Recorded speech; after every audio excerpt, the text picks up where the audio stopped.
চশমা museum, a house of world class, জলট্যাক মোড়, বহরমপুর মডার্ন হোটেলের সামনে। মুর্শিদাবাদের ধুলিয়ান পৌরসভা এলাকায় প্রধানমন্ত্রী আবাস যোজনা প্রকল্পে দুর্নীতি ও অনিয়মের অভিযোগ তুলে ধুলিয়ান পৌরসভার এক্সিকিউটিভ অফিসারের কাছে স্মারকলিপি জমা দিল বিজেপির ধুলিয়ান 4 নম্বর মণ্ডল কমিটি। মঙ্গলবার বিজেপির নেতা মোনা ঘোষের নেতৃত্বে একটি প্রতিনিধি দল ধুলিয়ান পৌরসভায় গিয়ে এই স্মারকলিপি প্রদান করে। স্মারকলিপিতে বিজেপির পক্ষ থেকে অভিযোগ করা হয়, গত কয়েক বছরে প্রধানমন্ত্রী আবাস যোজনার ঘর বন্টনের ক্ষেত্রে ব্যাপক অনিয়ম ও স্বজন পোষণের ঘটনা ঘটেছে।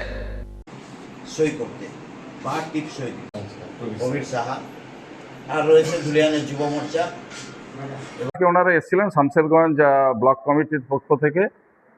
ওনারা বললেন যে প্রধানমন্ত্রী আবাস যোজনার যে সমস্ত কাজ এখানে হয়েছে সেই ব্যাপারে ওনাদের কিছু আপত্তি রয়েছে, সেটা জানালেন। এবং আগামী দিনেও যে সমস্ত যদি কোনো অনিয়ম হয়ে থাকে ওনারা আমাদেরকে জানাবেন এবং আমরা যথাযথ তদন্ত করে সেইগুলো দেখব, এটুকুনি আমরা আজকে বলেছি ওনাদেরকে।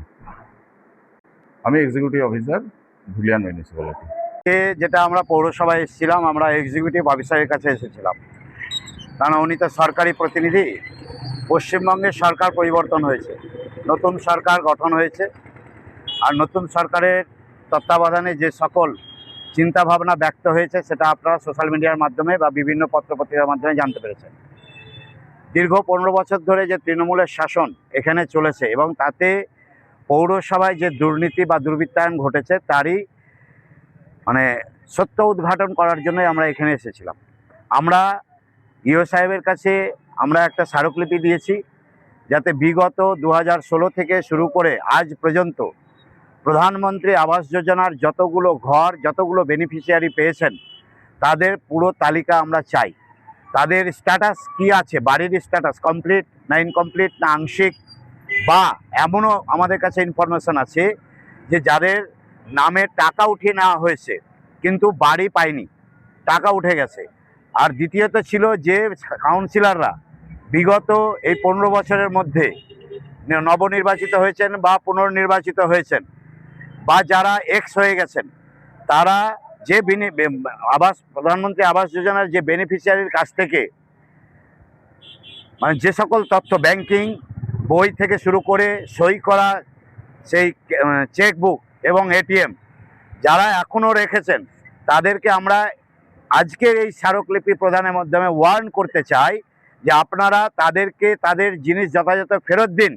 আর যে টাকা পয়সা আপনারা খেয়েছেন সেগুলো রীতিমতো তাদেরকে ফেরত দিন, নাহলে আগামী দিনে আপনাদের জায়গা শ্রীঘরে হবে, এটুকু দায়িত্ব নিয়ে বলতে পারি।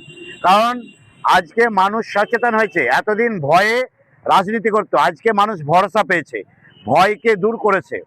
আজকে সেই ভরসার উপরে মানুষ আমাদের কাছে, ভারতীয় জনতা পার্টির কার্যকর্তাদের কাছে আসছে এবং তাদের যে দৈনন্দিন দশা, তাদের যে ঘরবাড়ির টাকা তারা পায়নি এবং দুর্নীতি করেছে কাউন্সিলররা, তাদের বিরুদ্ধে আগামী দিন সেই বেনিফিশিয়ারির মাধ্যমে থানায় আমরা কমপ্লেন করাবো এবং যে কাউন্সিলরই হোক তার জায়গা যাতে শ্রীঘরে হয় সেই ব্যবস্থা আমরা ভারতীয় জনতা পার্টি করবো।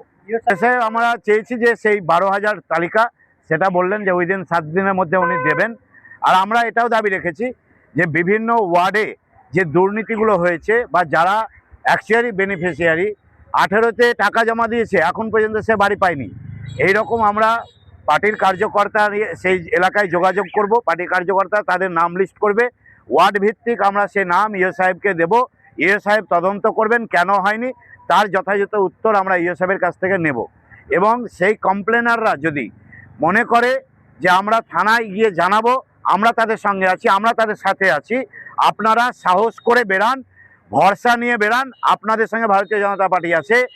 যে কাউন্সিলর বা যারা এই ধরনের দুর্নীতি করেছে, আপনাদের নিজস্ব ডেটা বা আপনাদের বইপত্র এবং চেকবুক রেখেছে, সই করা চেকবুক, সেটা অবৈধ এবং অবৈধ এবং বেআইনি, তার ব্যবস্থা যথাযথ আমরা ভারতীয় জনতা পার্টি তাদের মাধ্যম দিয়ে প্রশাসনকে দিয়ে করাবো।